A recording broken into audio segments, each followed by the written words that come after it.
Have you ever spent money on fertilizer only to end up with plants that look still yellow, weak, or don't really produce well? Well, the truth is that most gardeners aren't under fertilizing. They're actually fertilizing at the wrong time or using the wrong products. Today, I'm going to show you exactly how I fertilize my garden, what I use, when I apply it, and the mistakes I avoid so you can grow healthier plants and have bigger harvests. Hi guys, welcome back to my garden. Today I'm going to show you how to fertilize your plants. And fertilizing is important because your plants do need certain nutrients to help them grow. Certain nutrients help produce more flowers or produce more growth. So without fertilizer, your plants can become weak or just not produce very well. And a lot of soils are nutrient depleted, especially like where I live. So you definitely have to fertilize. So in this video, we're going to get into why plants need fertilizer, the different types of fertilizer, what each type of plant needs because it varies between flowers versus like vegetable plants. We're going to get into some common mistakes that you can make while fertilizing, and then I'm going to get into my personal fertilizing routine. So when you first pick up a bag of fertilizer, you may notice that there's some kind of number system on the bag. You see 3 numbers.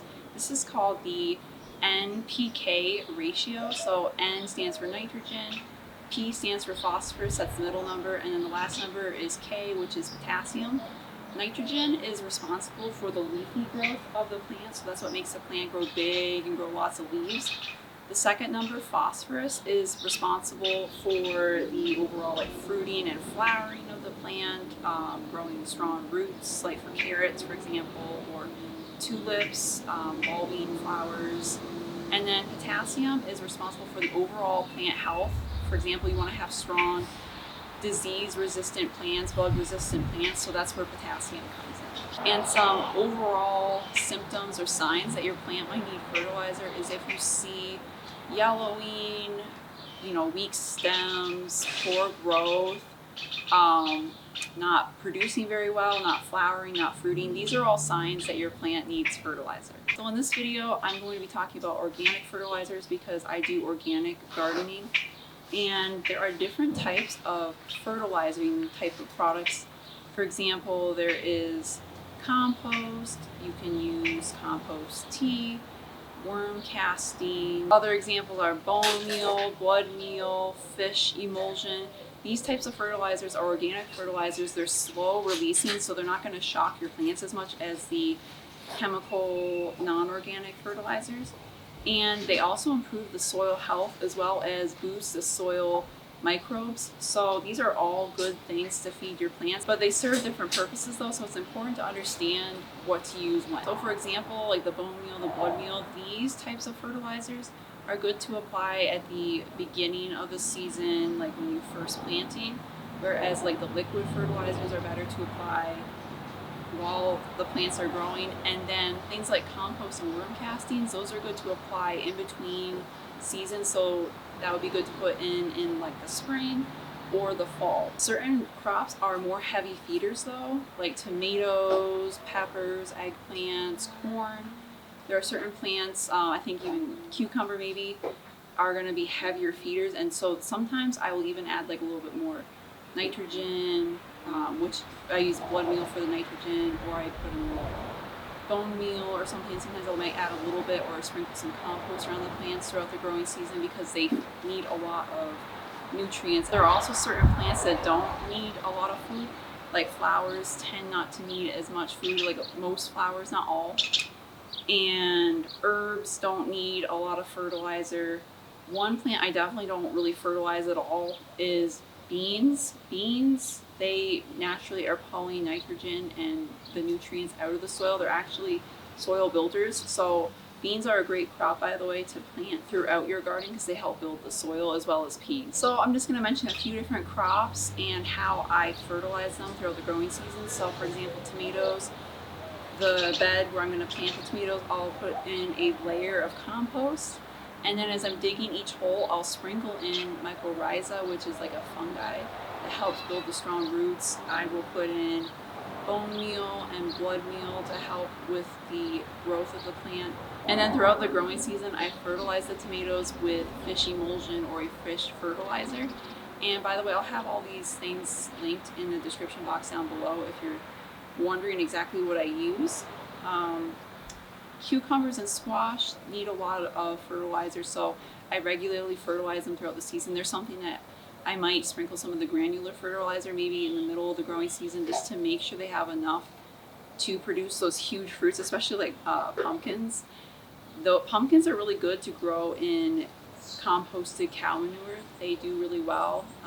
That provides the nutrients for them to produce really large pumpkins. Things like carrots or turnips, I don't give them a lot of nitrogen. The reason why is because you don't want them to grow huge leaves. So that means I'm not going to be giving them tons of blood meal. I might give them some bone meal though to help them get more roots. Now I want to get into some common fertilizing mistakes.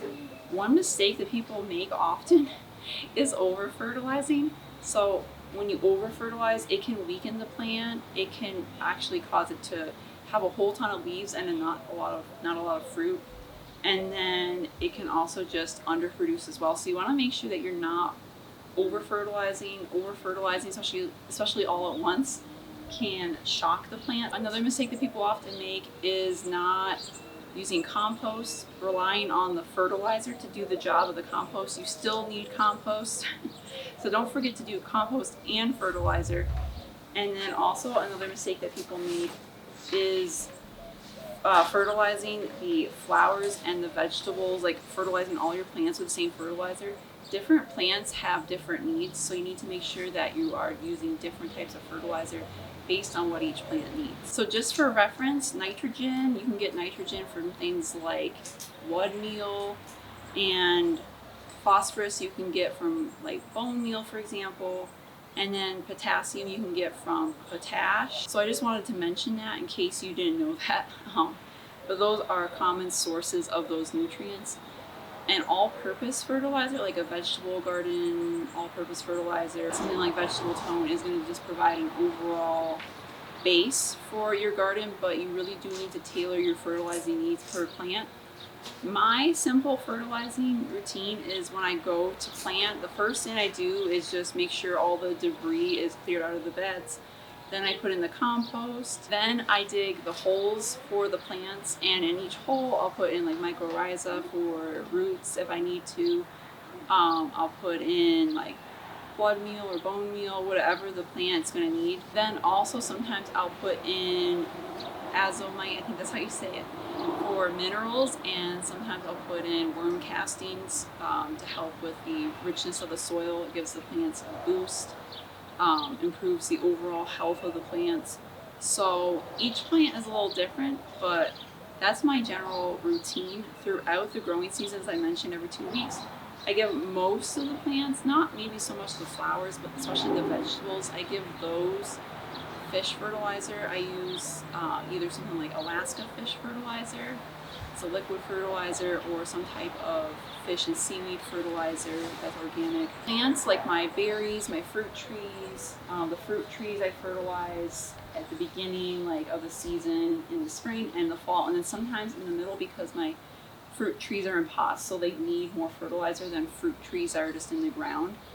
My berry plants, I use soil acidifier for them in the spring and the fall.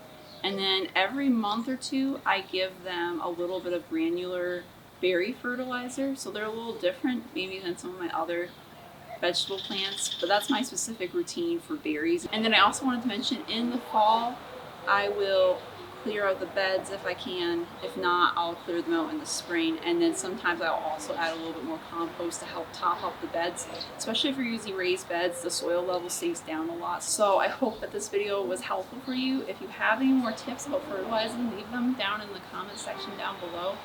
And remember that soil is the foundation for your plants. Please be sure to like, share, and subscribe to my channel. And I'll also have links to some of the fertilizers that I use in my garden down in the description box below. I hope this video was helpful for you guys, and I'll see you guys again soon.